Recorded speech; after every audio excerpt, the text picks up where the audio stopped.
la SAC, avant de commencer le segment économique. Moi, essentiellement, puis c'est super important, parce que l'État du Québec est complexe, puis beaucoup des dossiers auxquels je suis confronté, il n'y a pas seulement un ministère ou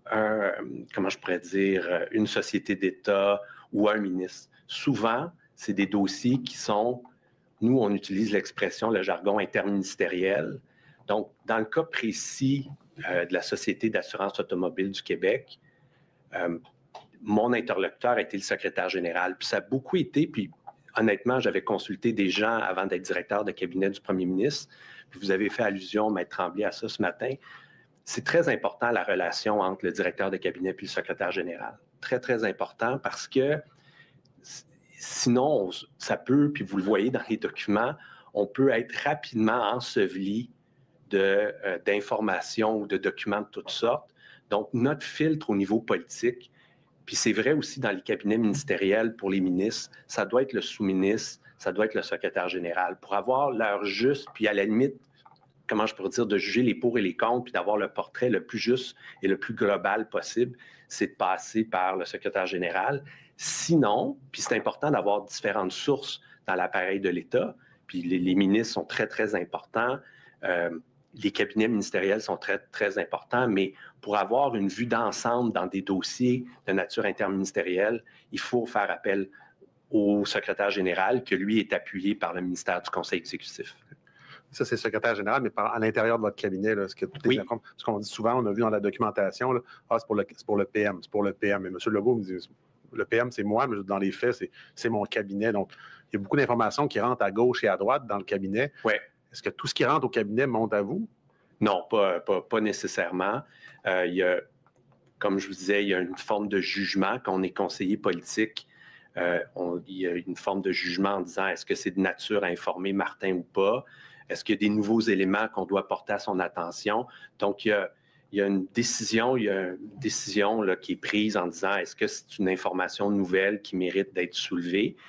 En même temps, on a toujours le défi, puis ça a été beaucoup documenté, entre le contrôle et la délégation. On ne peut pas tout contrôler au cabinet du premier ministre. Les ministres sont élus, ont une responsabilité devant l'Assemblée nationale. Donc, le cabinet du premier ministre, il y a beaucoup un volet qu'on soit informé ou à la limite qu'on donne des directives claires du premier ministre, mais il y a une délégation. Moi, je voulais, et j'ai insisté auprès de ça, quand on est conseiller au cabinet du premier ministre, on n'est pas ministre, on n'est pas élu, on est au service des élus. Donc, ultimement, la responsabilité puis la décision, elle est prise par les élus. Donc, c'est beaucoup, il y a un rôle de conseil puis un rôle d'information parce en tout cas, comment moi je perçois mon rôle auprès du premier ministre, puis ça a toujours été comme ça dans notre carrière. Moi, j'ai un rôle de conseil. Je conseille avant tout le premier ministre, mais après, par la suite, il donne des directives et là, je les implante. Mais ma fonction première, c'est de donner des conseils aux élus. Dont le premier ministre. Dont le premier ministre. Avant toute chose, en raison de ma gestion du temps, c'est sûr que le premier ministre, dans mon agenda, c'est la priorité. Là. C'est le premier ministre qui passe avant les ministres, c'est certain. J'en reviens à ma question. Pour bien conseiller le premier ministre, oui, et accessoirement ses ministres ou les autres élus, vous devez être au courant de l'information dans votre cabinet. Oui, mais quand le gouvernement dépense 160 milliards de dollars par année, d'avoir une équipe à 35 personnes puis de penser que j'ai toute l'information à jour à la minute près, la réponse est non. Il y a vraiment un arbitrage que je pense que la grande majorité du temps, on réussit très bien. Est-ce qu'on en échappe parfois? Peut-être, mais il y a vraiment une question. On ne peut pas, avec le volume de documents, juste suivre la revue de presse. Si on ne faisait ça, on pourrait faire ça toute la journée, juste de suivre la revue de presse. Donc, il y a une question de jugement, puis c'est ça, il y a une décision de jugement de la part des membres du cabinet du premier ministre. Quand vous dites à jour, à la minute, est-ce que ça veut dire que l'information, si ça se passe là, je n'ai pas besoin de le savoir tout de suite, mais qu'éventuellement, dans une réunion subséquente, si la personne juge que c'est important, puis écoutez, à Québec, on occupe le 3e étage de l'édifice Honoré-Mercier. C'est l'étage du premier ministre. C'est certain que moi, de l'info, elle arrive, comme je disais tantôt, soit par voie électronique, mais ça peut être quelqu'un que je croise dans le corridor, un ministre que je croise au Conseil des ministres. Donc, ça va très, très vite. Donc, il y a beaucoup d'informations qui circulent. Puis, il faut aussi tenir compte des moments de l'année. Dans les documents, puis c'est un conseil amical que je vous fais, Monsieur le commissaire, mais je pense que quand vous regardez les courriels ou les documents qui ont été remis à des autorités politiques, il faut voir aussi, on était au milieu de quoi à ce moment-là?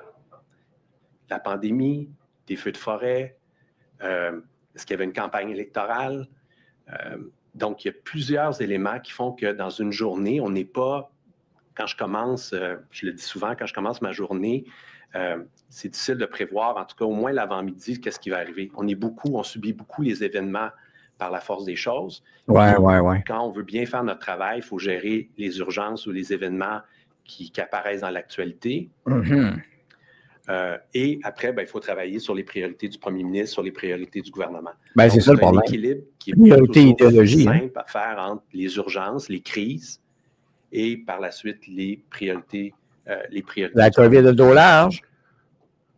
S'il y a une priorité, une pandémie, un feu de forêt, il y a des moments moments plus intenses, si on veut. Est-ce qu'on va essayer de récupérer quand même l'information pour s'assurer d'avoir le portrait global ou l'information allait passer, on ne l'a pas vu parce qu'il y avait un feu de forêt ou un autre. Mais encore là, un feu de forêt, le premier ministre gros problème. Comment je pourrais dire? Il n'y a pas la SOPFEU qui s'occupe de ça? Une crise peut nous demander beaucoup d'efforts et beaucoup d'attention du cabinet du premier ministre, mais en même temps, le gouvernement, ce n'est pas juste le cabinet du premier ministre. Il y a un ministre en titre qui s'occupe de ces dossiers, une société d'État, il y a un conseil d'administration, puis un PDG. C'est sûr que pendant les feux de forêt, par exemple, c'est sûr que le conseil d'administration et la haute direction de la SAC ne s'occupaient pas des feux de forêt.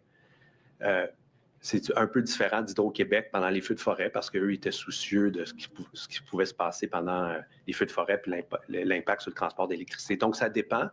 Mais nous, c'est sûr qu'on est beaucoup sur l'urgent et l'important au moment présent. C'est sûr qu'il y a des périodes où, puis il y a des moments charnières quand on fait le budget du Québec. Bien, ça, c'est un incontournable. Qu'il y ait pandémie, qu'il y ait des feux de forêt, qu'il y ait l'élection de Donald Trump.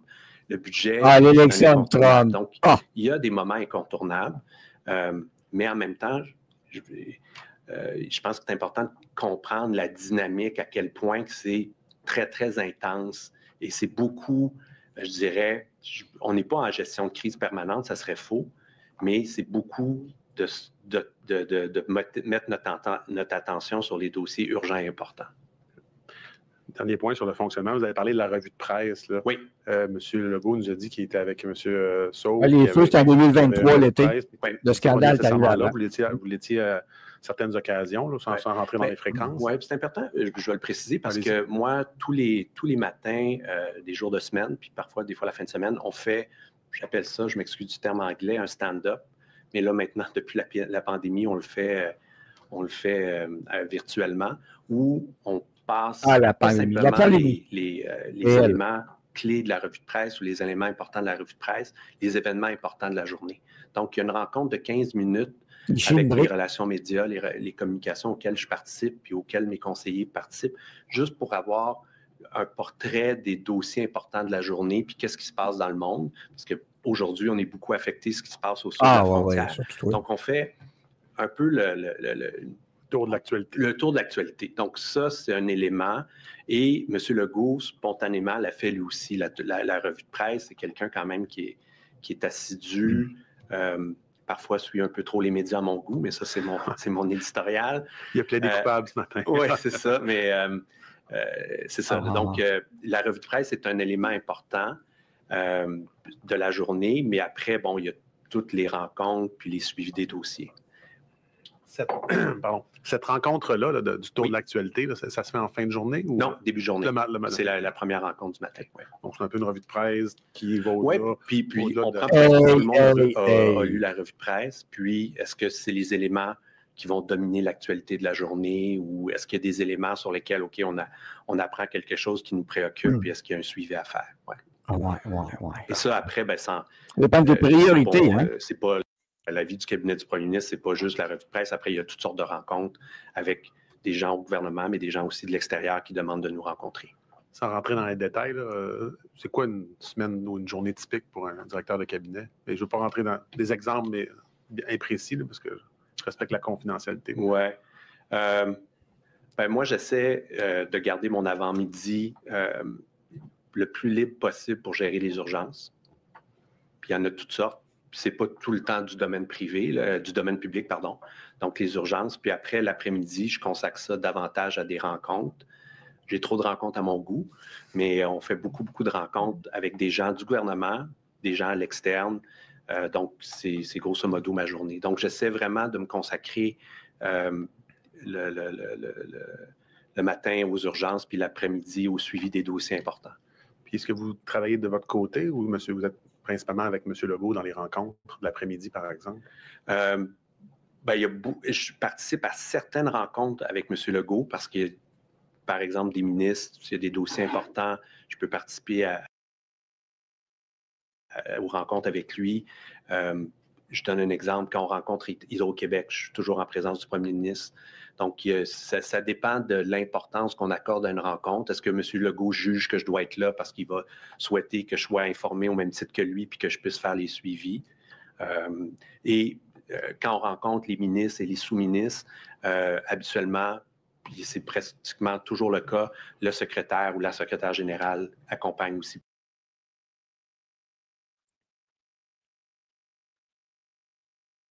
Premier ministre et moi. Une espèce de réciprocité diplomatique ou de penchant diplomatique, donc c'est administratif. Puis je pense que vous êtes conscient de plus en plus de ça. C'est un gros, gros défi quand un État comme le nôtre, qui dépense annuellement 160 milliards par année, qui est responsable du réseau de la santé, du réseau de l'éducation, de plein de, comment je pourrais dire, de responsabilités. Ben oui. Alors, il est là le problème, effectivement. Alors, vous le voyez, comment amener l'information. Pourquoi il fait son témoignage? Parce que c'est lui, le cabinet, le chef de cabinet, puis il est supposé amener l'information à Legault. Alors, c'est très important, son témoignage quand même. Parce que ça veut dire qu'il y a une gestion de priorité, une gestion de crise, peu importe, à tous les jours, l'actualité. Oui, c'est le connu. Mais il reçoit effectivement des tonnes d'affaires. La réalité, la seule question qui devrait être posée, c'est pensez-vous que c'était prioritaire de mettre ça sur la pile à tous les matins? La réponse, ça devrait être oui, mais la réponse, ce ne sera pas ça. Parce que selon le chef du cabinet, ce n'est pas un gouvernement. Hein. Il est payé par nous, mais il n'est pas payé par nous, c'est-à-dire pour nous représenter, lui. Lui, il est là comme chien de garde du premier ministre pour s'assurer que, politiquement, ce qui vient de l'actualité ou autre ne touche pas, ne fasse pas de mal au premier ministre. C'est ça, sa job. Et oui, dans la journée, ce gars-là peut prioriser, ça c'est important, ça c'est pas important, vous devriez parler de ça. Ah là, il parle de ça, scandale. Mais gars, ça tombe bien, on a des feux de forêt. Parlez de ça à la place, faites une conférence sur les feux de forêt, puis tout ça, fait que tout le monde oublie dans ce temps-là la SAC, puis tout ça. D'où le terme de diversion. Et c'est comme ça que ça marche, la diversion. C'est des hommes, des femmes comme lui qui s'occupent de ça. Et ce sont des spécialistes engagés pour ça. Alors, c'est important de comprendre comment ça fonctionne. Ça fait partie du fonctionnement de nos gouvernements.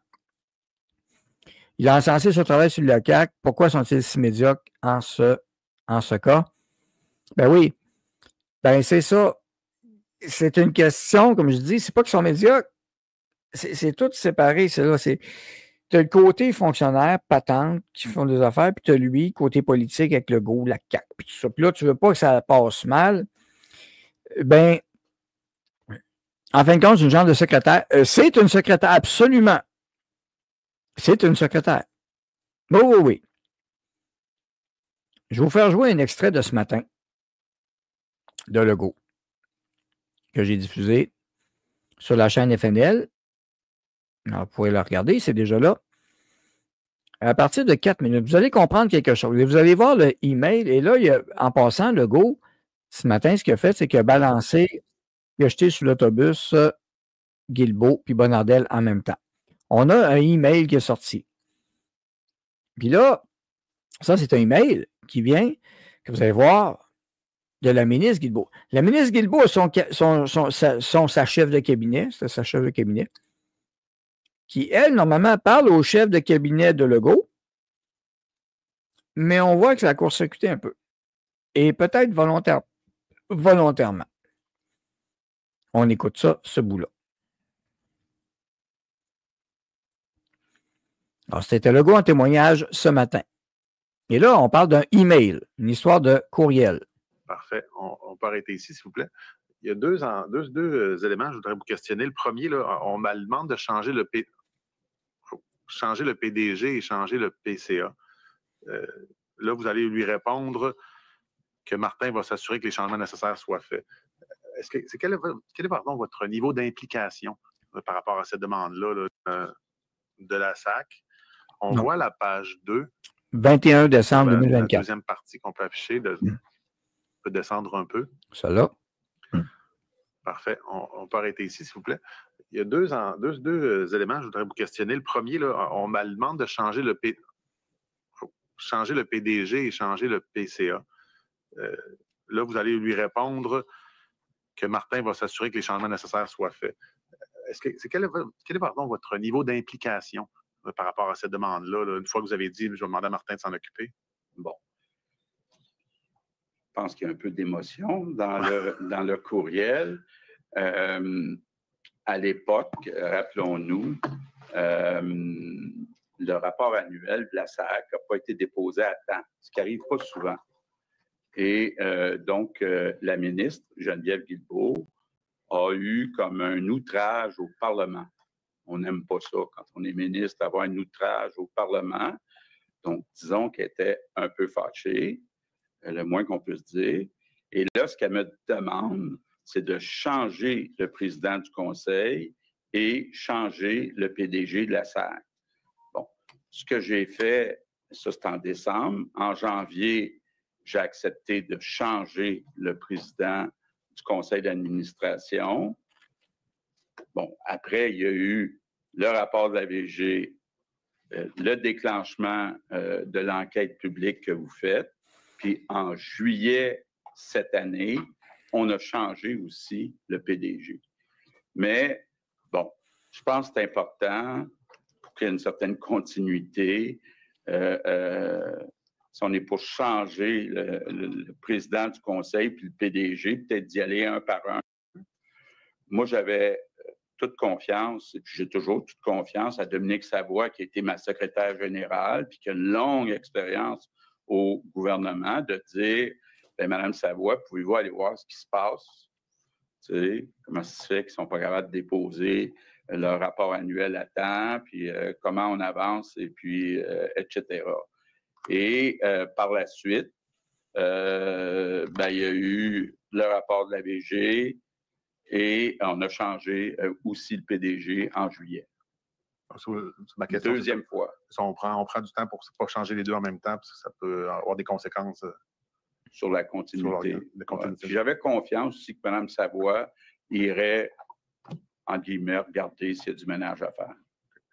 Un peu plus haut, dans le même courriel, dans le paragraphe, commence par « donc ». On dit donc, en partant du principe que ce n'est pas mon image à lui, je vais aller avec la deuxième phrase, surtout quand on a un rapport du VGQ fort probablement désastreux qui s'en vient en février. Ouais. Quand vous lisez ça, est-ce que vous posez des questions ou vous questionnez sur qu'est-ce qui... Moi, j'ai l'impression là, qu'on va se faire dire c'est épouvantable ce qui est arrivé en février 2023. Il y a du monde qui sont fait geler dehors en ligne d'attente parce qu'on a fermé.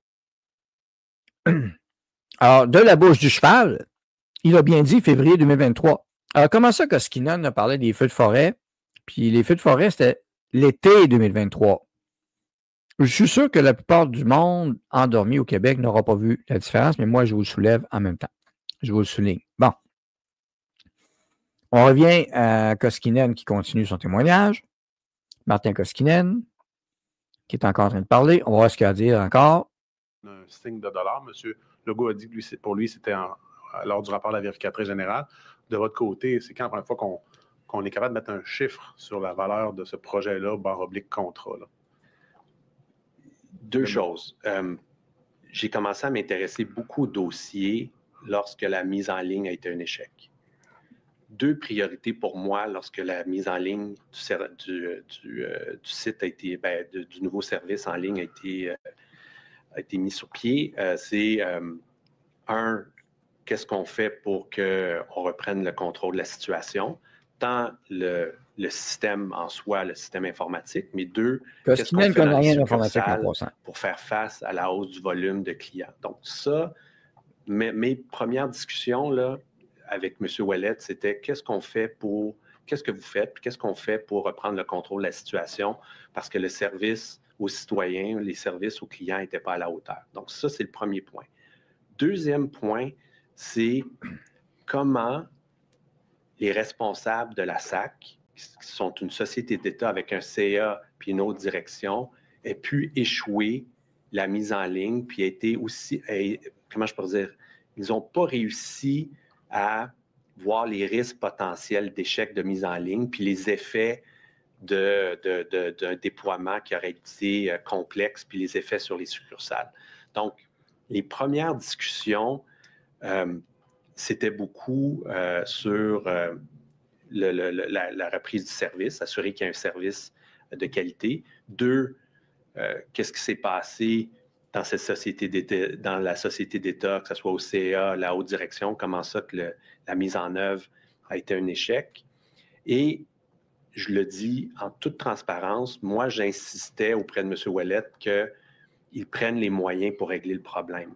Donc, la question des coûts, vous me dites spécifiquement, est-ce que vous avez discuté de ça avec M. Ouellette au début de 2023 sur la question des coûts? Bon, c'est une société d'État. Moi, la question des budgets n'a pas spontanément, m'a pas sauté à l'esprit, c'est de dire, OK, là, vous allez prendre les moyens budgétaires pour assurer le service à la clientèle. Donc, ça a été beaucoup ça, l'élément porteur. Donc, il a fait sa job, son agenda, il n'est pas responsable de ça. La valeur du contrat et tout, je ne suis pas capable spécifiquement, en toute transparence, là, de vous dire, mais mes deux préoccupations dès 2023, c'est le service et les personnes responsables à la SAC. Le pourquoi, dans le fond. Le pourquoi, puis est-ce qu'il y a des gestes à poser? Parce que manifestement, on a été incapable de prévoir puis de mettre en ligne un site transactionnel. Donc, pas de souvenir précis de... Non, je pense... Pas de souvenir précis. Comment je pourrais dire? Ça fait un bout que j'y pense, mais j'ai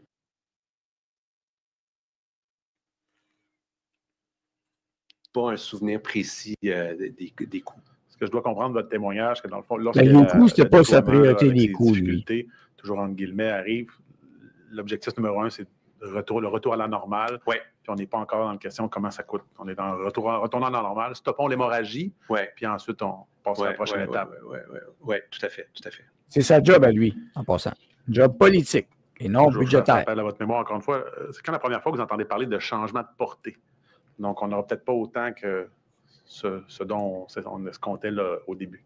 Je peux pas, je me rappelle pas d'avoir eu des discussions précises sur le changement de portée. Puis, comment je pourrais dire, c'est un projet qui a été, grosso modo, lancé en 2010, sur 10 ans. En tout cas, j'aurais beaucoup à dire sur ça, là, mais depuis, parce qu'on a été interpellé par ça, mais pour moi, puis je pense qu'il faut aussi voir, non, c'est ça, je peux pas... Donc, 2010, c'est les libéraux. Il faut tasser Jean Charest. Ah, puis 2012, on met Pauline Marois. Ah, il faut tasser Pauline. On vote libéral, on remet Couillard. C'est ça. On n'a pas compris, on se prépare à faire la même connerie. Encore une fois, en guillemets, puis je reprends vos propos, que la crise se résorbe, c'est-à-dire on a un retour à la normale là, au niveau du service à la clientèle? Ma version, ça n'a jamais été le cas. Parce que le système, il y a eu pendant un bon bout de temps des problèmes en succursale. Donc, puis il y avait après, ils ont eu des problèmes avec le volet là, des données financières.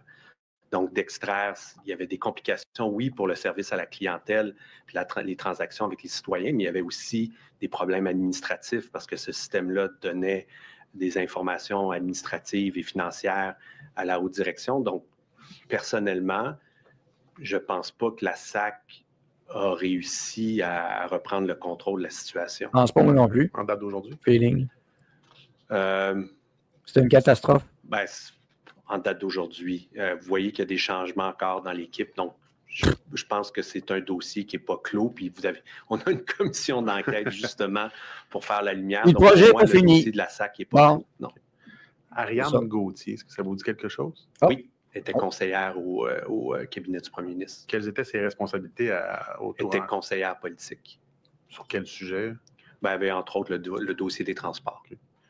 Madame Véronique Aubry, ça vous dit quelque chose? Oui, directrice de cabinet de M. Bonnardel, dans le premier mandat. Le 20 août 2025, elle est venue témoigner à l'effet que suite à une rencontre, là, je ne ferai pas encore la lecture, là, mais je peux la faire si vous voulez. Carole, j'ai peut-être croisé ta sœur, j'ai travaillé là, moi aussi. Il y a une rencontre le 3 juillet avec Mme Nathalie Tremblay, la PDG, et là, elle lui explique là, qu'il y a peut-être des reports, puis des possibles dépassements de coûts sans rien de concret, j'en conviens. Et elle nous dit que, sous serment, qu'elle a informé Mme Gauthier de ces possibilités-là de report puis de possibilités de dépassement de coûts. Quelle date? Qu'elle informe ou de son témoignage? Qu'elle informe. Ça serait le 3 juillet là, 2020. OK. C'est possible. Moi, je n'étais pas informé de ça, mais c'est possible. Puis, selon vous, est-ce que c'est le fait que c'est une possibilité, on n'a pas encore de dépassement concret, d'augmentation de coûts concrets, que ça ne monte pas, vous? Non, moi, je pense que c'est parce qu'on est en pleine pandémie. OK. Donc, quand je dis l'urgent et l'important, si ils ne nous disent pas clairement qu'il y a un problème puis que tout est sur le point de comment je pourrais dire, s'il y a des gros problèmes à la SAC, on va m'aviser, mais en 2020, honnêtement, on était vraiment concentrés sur la pandémie. Ben oui. Vous voyez que la première pièce, c'est l'onglet 3. Là, oui. L'informatique et le service de clientèle, c'est pas une pièce qui se recoupe. Oui. Principalement parce que vous êtes un peu son alter ego, ce que j'en comprends. Ah oui, donc. Donc, la 3, là, je recontextualise. On voit en bas du... On écoute ce bout-là, puis après ça, on passe au greffière, si vous pouvez l'exhiber. On voit que, voici, c'est M. Renaud Bernier là, du Trésor qui envoie à des gens du Trésor, en copie conforme notamment d'autres gens du Trésor, M. Ducharme principalement. Puis on dit, voici la toute dernière version des documents sur la révision d'un programme en prévision d'une présentation au bureau du PM. Et le premier point, c'est le PowerPoint dans une version page de notes destinée à des fins internes et dans une version sans les pages de notes qui pourraient être transmises au MCE quand M. Duchamp vous donnera le OK. Et si on va à la page 19, on peut le parcourir. Là, vous avez le document, mais essentiellement, c'est un tableau qu'on a pu voir notamment avec M. Rodrigue et Mme Lebel. Et on voyait notamment, là, je comprends que c'était un tableau de suivi de bénéfices sur différents projets, mais on voit que le seul au rouge, là, c'est le dossier CASA. Et là, à ce moment-là, on est en février 2021. M. Legault nous a dit qu'il se rappelait ce document-là. Vous, est-ce que ça vous dit quelque chose, ce document, quand on dit qu'il est destiné au bureau du PM? Bien, c'est ça. Est-ce que ça a été présenté lors d'une rencontre au premier ministre? Il faudrait le déterminer, parce que le bureau du PM, des fois, certains confondent le cabinet du premier ministre puis le ministère du Conseil exécutif. Okay. Et prenons pour acquis que ce document-là nous a été soumis lors d'une rencontre. Je ne sais pas si j'assistais à cette rencontre-là, mais prenons pour acquis que j'y assistais. Ça se peut fort bien que ce document-là nous a été présenté. Mais je ne m'en rappelle pas. Vous n'avez pas de souvenir précis? Non, je n'ai pas de souvenir précis. Et Ils sont tous dans le même avion, une personne pilote. Ils construisent l'avion en chemin. Puis ça, c'est important, puis je ne sais pas si je peux dire mon analyse aujourd'hui quand je vois le document, mais c'est certain que quand on nous dit qu'un projet va être reporté d'1 an après avoir vécu la pandémie, puis qu'on a tout fermé, qu'il y a des dossiers, parce qu'on a eu plusieurs dossiers d'infrastructure, puis je ne dirais pas nécessairement d'infrastructure comment je peux dire, informationnelle, je dirais plus d'infrastructures publiques, qu'il y a eu des reports dans les chantiers. Je pense juste au REM, parce que j'avais été interpellé, entre autres, sur le dossier du REM. La pandémie a créé des délais dans les échéanciers. Donc, si on nous présente ça le 1er février 2021, autour de cette date-là, moi, spontanément, je n'aurais pas sauté au plafond en voyant que l'échéancier a été reporté d'1 an. Je tenais à vous le dire. Ça, il est probablement honnête là-dessus, sérieusement. C'est quoi? Tantôt, on a parce que vraiment, c'est habituel des rapports. C'est la relation entre vous et les chefs de cabinet. Oui. Qu'est-ce qui va faire en sorte que l'information circule? Dans quelle situation? Grosso modo, actuellement, on a 29 directeurs de cabinet. Je les rencontre une fois par semaine et c'est plutôt moi qui anime la rencontre en disant voici les priorités gouvernementales. Donc, il y a des directeurs ou des directrices de cabinet que je vois plus souvent en fonction de l'importance d'un dossier. Ça va faire rire beaucoup les journalistes, mais les rencontres que j'ai eues avec les directeurs et les directrices de cabinet des transports, ça a été beaucoup sur le 3e lien. Donc, on y va vraiment en fonction des dossiers prioritaires du gouvernement. Donc, je suis plus en lien, moi, parce que sinon, ça devient à avoir des rencontres statutaires avec 29 personnes, c'est pas réaliste dans mon agenda. Donc, c'est plus, je rencontre plus souvent les ministres en compagnie de leur directeur de cabinet. Parfois, je rencontre certains directeurs de cabinet seuls, mais... Bon. Alors, le témoignage de Koskinen va prouver une chose. C'est important de le montrer quand même pour que vous compreniez comment ça fonctionne. Ben oui, il y a des nouvelles, Fanny. Ça fait partie des nouvelles, cette commission d'enquête-là, parce que ça expose le cabinet du premier ministre, comment ça va, parce que suite à ce témoignage-là qu'il vient de faire là, vous allez voir les titres de nouvelles tantôt. Finalement, Koskinen, c'est pas un gars qui connaît l'informatique. Il n'est pas là pour prioriser le budget. Lui, il est là pour gérer les crises, protéger le bureau du premier ministre, s'assurer que s'il y a une crise, il s'en occupe, qu'il fasse la job. Les autres, ils disent hey, on a ça comme problème sur ça, puis là, il y a 50 problèmes, puis lui, il priorise. Mais là, il priorise, attention. Il peut décider de ouais, qu'est-ce que tu en penses? On a ça, ça. Oh, ça, regarde, on parle des feux de forêt à la place, là, tu sais. Il dit parle de la pandémie à la place, là. Laisse faire ça, tu sais. Il y a ça, là. C'est ça l'affaire. C'est ça le problème. Et ils font juste rire de nous autres avec cette pièce de théâtre. Une commission d'enquête, ça a un avantage. Et ça permet de sortir. Effectivement, ils peuvent parler. Tu ne peux pas utiliser ça contre eux. C'est notre système ici. Ce n'est pas une commission d'enquête américaine. Ça, c'est clair. Ils ne peuvent pas s'en servir. L'avantage, c'est qu'ils peuvent parler librement de dire tout ce qu'ils veulent ou quoi que ce soit. Ils peuvent être squeezés quand même en commission. Ça peut être rentable. Mais non, il n'y a pas de prison associée à ça. Et ça prendrait des poursuites criminelles. C'est pour ça que j'ai toujours dit, et j'étais d'accord avec André Arthur, même quand il disait, commission d'enquête, ça ne donne rien, ça prend une commission d'enquête criminelle. Absolument. Ou civile. Mais ici, il n'y a pas d'imputabilité dans notre système non plus. Je suis content de cette commission-là. Quand on dit que ça ne donne rien, c'est pas vrai, parce que ça permet à des gens, comme moi, comme d'autres, de pouvoir proposer quelque chose de différent, c'est-à-dire un coup de hache là-dedans.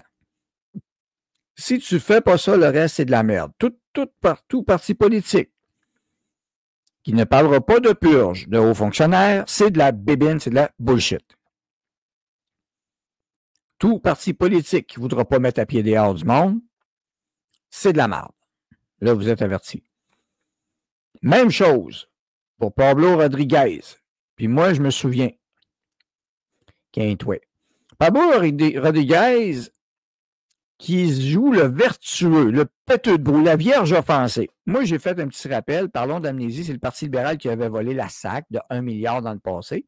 Couillard a nommé les sous-ministres responsables, pas juste à la SAC, en passant, inutile de jouer les vierges offensées. Pablo Rodriguez qui joue la vierge offensée.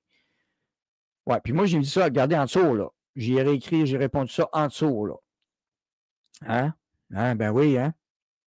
On l'écoute, la vierge offensée. Je m'adresse à François Legault, mais je m'adresse surtout aux 9 millions de Québécois. Il y a des beaux cheveux, lui. Méfiez-vous. Vous méritez mieux que le gaspillage de votre armageur durement gagné. Vous méritez mieux qu'une amnésie ministérielle. Vous méritez définitivement mieux que de simples lignes de communication. En fait, vous méritez la vérité, l'imputabilité et le respect. Et si François Legault respecte vraiment les Québécois, il doit répondre avec honnêteté, avec transparence aux questions du commissaire Galland. Et si la première ministre, la vice-première ministre, a menti sous serment lors de son témoignage à la commission Galland, pourquoi est-elle encore vice-première ministre? Pourquoi est-elle encore? Elle n'a pas menti, elle ne se souvenait pas. La directrice de cabinet, Comme le vous ne me bras souvenez droit pas. de François Bonnardel, a trafiqué des documents. Les mêmes documents qu'il a lui-même déposés à l'Assemblée nationale. Pourquoi est-il encore ministre? Moi, comme premier ministre, j'aurais jamais accepté ça. Tout simplement. Parce que c'est inacceptable. François Legault est le premier ministre de tous les Québécois et aujourd'hui, il nous doit la vérité. Est-ce que François Legault aura assez de respect envers les Québécois pour répondre à l'ensemble des questions avec transparence, avec honnêteté? Est-ce qu'il va avoir le courage nécessaire pour prendre les actions qui s'imposent? Alors, aujourd'hui, c'est très simple. Il y a deux possibilités et il y a une seule vérité. Soit que ces ministres lui ont menti, ce qui veut dire qu'ils ne peuvent plus siéger au Conseil des ministres, ou soit que François Legault le savait et qu'il a volontairement décidé de cacher la vérité aux Québécois. Alors, si François Legault nous dit aujourd'hui qu'il a appris en même temps que vous, que nous, en regardant la TV, là, il y a un problème. Il y a un sérieux problème, ça veut dire qu'il n'est pas en contrôle, ça veut dire qu'il contrôle absolument rien. S'il l'a appris avant, s'il le savait, ça c'est encore pire. Ça veut dire qu'il a participé lui-même à l'opération de camouflage. Et ça, c'est grave. Très, très grave.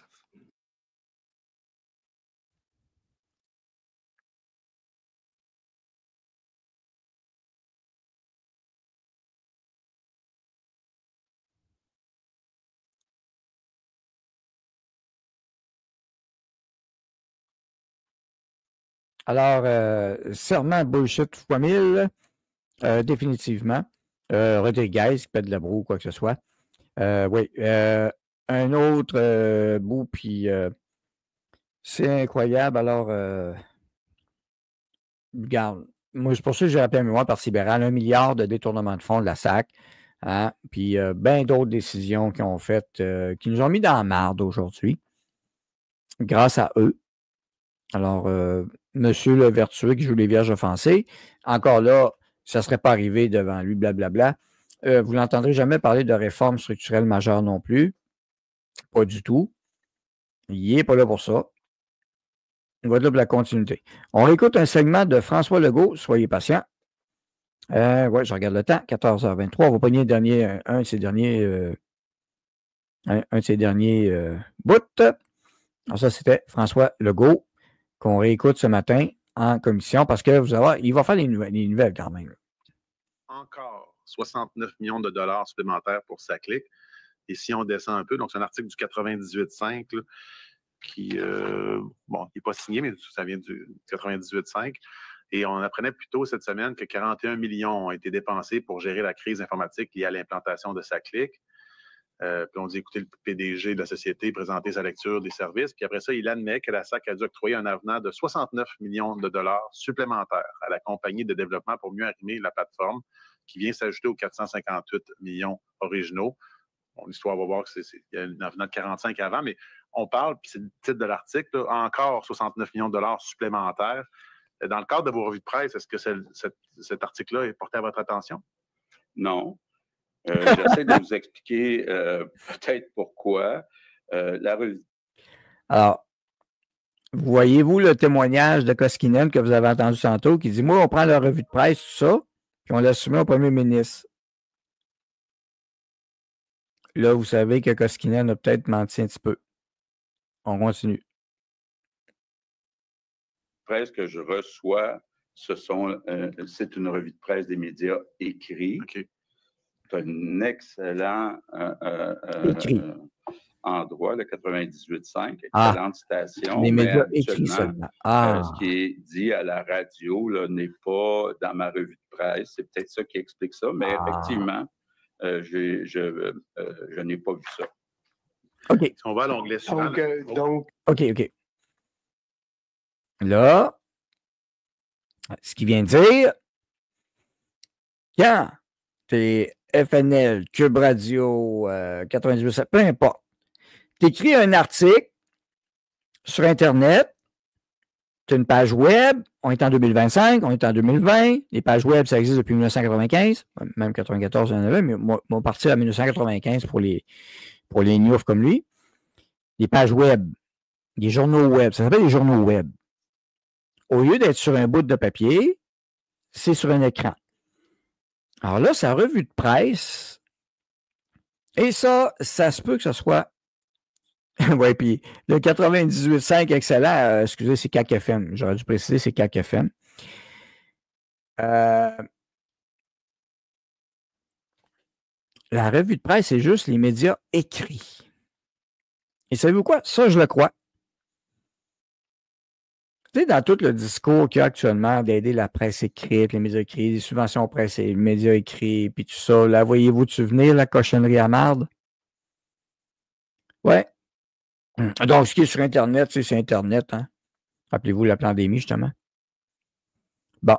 Alors, ouais. Alors, sa revue de presse, écrite, c'est ça. Donc, le juge, je vais lui poser des questions, justement, là-dessus. Voyons, il est surpris de ça, lui-ci. Que ce soit des émissions de Paul Arcand ou de Louis Lacroix, Monsieur Sauve et mon équipe vont écouter ça.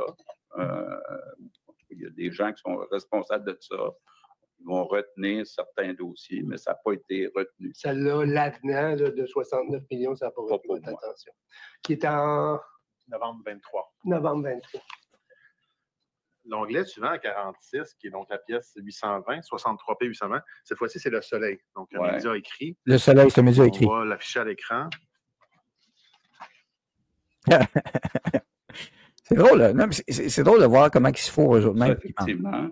Ça aurait dû être dans une revue de presse. Bon, est-ce que c'est parce que le montant de 39 millions n'est peut-être pas un montant assez gros matériel? Non. Pour moi, c'est quand même beaucoup d'argent, 39 millions. C'est moins que encore là, ça ne m'a pas été rapporté. Ça n'a pas été rapporté. On dit comment à la page 2, qui sous l'onglet, pas l'onglet, mais le titre deuxième fois. Il lisait les livres. Ouais. La page 2? Oui. Non, c'est pour l'assistante greffière.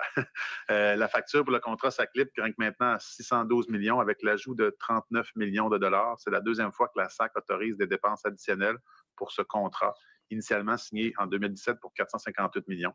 L'été dernier, la SAC avait autorisé une première dépense supplémentaire de 115 millions, ce qui était l'avenant 1, l'avenant 2 publié au SEA Hall pour se contextualiser. Ça peut être compliqué, ce dossier-là, à la longue. Non. Donc, ça, vous dites que. Le SEA Hall, c'est déjà des... votre attention, mais ça n'a pas été. Oui. Quoique 115 millions, je ne veux pas excuser personne, là, mais ça se peut qu'il y ait des gens dans mon entourage qui se soient dit c'est pas matériel. Parce qu'il reste que sur 165 milliards, puis des dépassements dans les infrastructures. C'est normal. Il y en a régulièrement. Oui. Mais moi, je considère que ça aurait dû m'être donné, puis on aurait dû m'en parler. Vous allez être d'accord avec moi qu'avant le rapport de la VG, les médias s'intéressent au virage informatique. C'est trop au courant. SAC étant une société de l'informatique. Ce que je comprends, c'est compliqué, c'est pas une dactylo. En termes absolus, peut-être les chiffres ne sont pas astronomiques, mais quand on ajoute, ça commence à... Oui, je pense que 100 ou 222 millions, c'est de l'argent. Bon, il y a eu. C'est moins qu'ils ont été que Norvolt. Qui ne m'ont pas été rapportés, qui auraient dû m'être rapportés. Oui, c'est ça.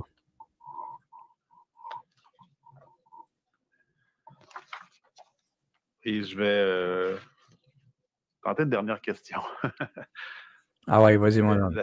La 2 semaines ou la semaine passée, vous avez dit là, à l'entrée du Conseil des ministres, aux journalistes qui posaient des questions alors que vos ministres témoignaient, que vous avez dit quelque chose comme ça, j'aime pas ce que j'entends, quelque chose comme ça. Vous vous rappelez avoir dit quelque chose dans ce sens-là?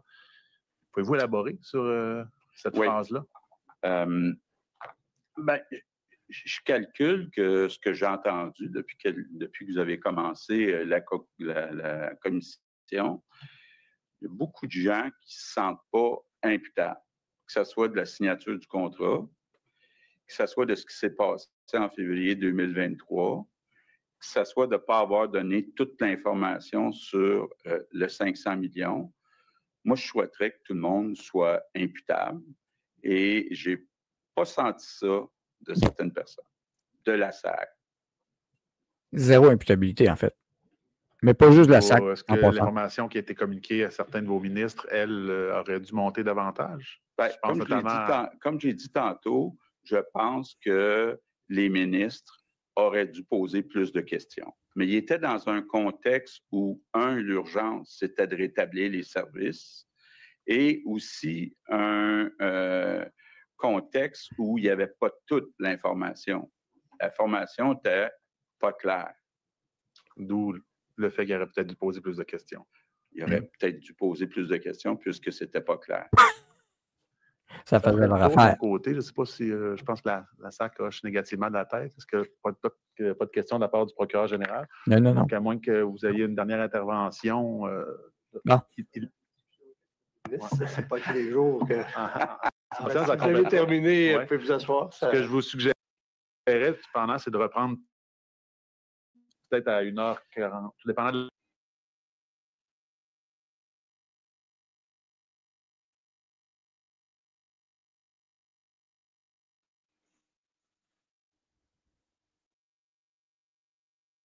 la longueur de vos questions, soit 1h30, 1h45 avec M. Koski.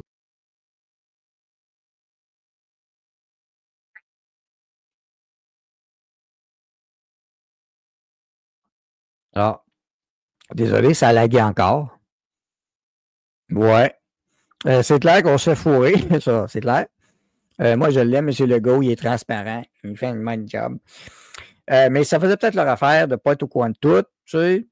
D'un autre côté, je l'ai dit la semaine dernière, je le réitère, ce n'est pas qu'un problème informatique, beaucoup de problèmes de gestion. C'est l'appareil gouvernemental au complet qui est comme ça. Valérie qui en rajoute, on se fait fourrer avec la garnotte 3/4 du briefing. Ouch! 40 milliards et ça ne fonctionne toujours pas. Ben, c'est pas 40 milliards, mais anyway, de toute façon, là, pour lui, 39 millions, c'était pas si gros que ça, peut-être, parce que lui, il y avait son scandale Norvolt qui s'en venait. Il y avait tellement de belles réalisations comme ça. Norvolt, Lion électrique, Saclic. C'est comme un plus sur le tas. Le ministère des Transports du Québec, c'est quoi ça? Moi, je propose son abolition dans sa forme actuelle déjà là. C'est ce qu'on propose. On a d'énormes problèmes. Je ne sais pas si j'ai la liste ici de ces réalisations. Je l'avais partagé, je crois, ce matin. Notre Christian Dubé aussi, notre champion comptable. Tu sais, toi, Brisson, tu n'es pas un expert en santé. Ouais, Dubé, c'en est un. Il y a des dépenses qui vont déborder aussi, la CALZ. Tu sais, c'est ça qu'on veut. Je ne me souviens pas des noms. J'ai aucune mémoire de ça. Je ne me souviens pas exactement. J'ai vraiment pas de mémoire de ça, non. Je me souviens pas. Je ne me souviens pas. Je me souviens pas, mais je ne me souviens pas. Mais c'était rien de précis dans ma mémoire. Là, je me souviens plus des chiffres, monsieur le commissaire. Moi, je n'avais aucun souvenir. J'ai souvenir de ne pas l'avoir vu. Écoutez, je me souviens pas. J'ai pas de souvenir d'en avoir pris connaissance. J'ai eu un vague souvenir. Et là, c'est vraiment très vague. J'ai vague souvenir. Je me souviens plus de la mécanique. Je me souviens pas des noms. Aucune. Alors, l'oubli, la mémoire est justement une faculté importante. La mémoire est la faculté qui oublie. Bon. Dans mon rapport d'impôt, je vais déclarer, je ne m'en souviens pas. On devrait tout faire ça. Je ne me souviens pas. Je m'en souviens pas. Ouais, c'est ça. Bon. Tu fais ça? As-tu des contributions? Je m'en souviens pas. Je sais pas vu ça. Je sais pas. As-tu des pourboires? Je sais pas. Je m'en souviens pas. Ça a passé, c'est ce que je te dis. As-tu été à telle place? Je m'en souviens pas. Je sais pas. Atteint du syndrome Joe Biden, c'est ça qui dérangeait avec l'élection de Trump. C'est parce que leur modèle allait partir. Là, il y en a-tu un qui va sur le chômage? Je ne pense pas. Oui puis non. Ils sont durs à suivre avec tous les oublis. Contribution à l'Ukraine de 20 milliards, je m'en souviens pas. Où est allé l'argent? Je m'en souviens pas. Alors, c'est le festival de... Je m'en souviens pas. Bon, anyway. Explosion, les coûts. Donc, le ministère, voilà les revues de presse de ce matin, ce que ça a donné. Explosion des coûts, la SAC clique. Le ministère de François Legault informé durant la campagne électorale. Bien sûr, risque de dérapage. Balance. Est-ce que j'aurais dû le savoir? Je pense que oui, à un moment donné, on additionne les avenants et on est rendu à plus de 200 millions de dépassements. Je pense que j'aurais dû le savoir. On aurait dû m'informer. Ça n'a pas été fait, malheureusement. Hein? Alors, François Legault cherche à justifier. Printemps 2023, bien avant le dépôt du VGQ, sa ministre des Transports, Geneviève Guilbeault, avait reçu un portrait global des coûts du projet. Elle avait été informée d'une explosion des coûts de 200 millions. Son cabinet avait approuvé l'ajout d'extra.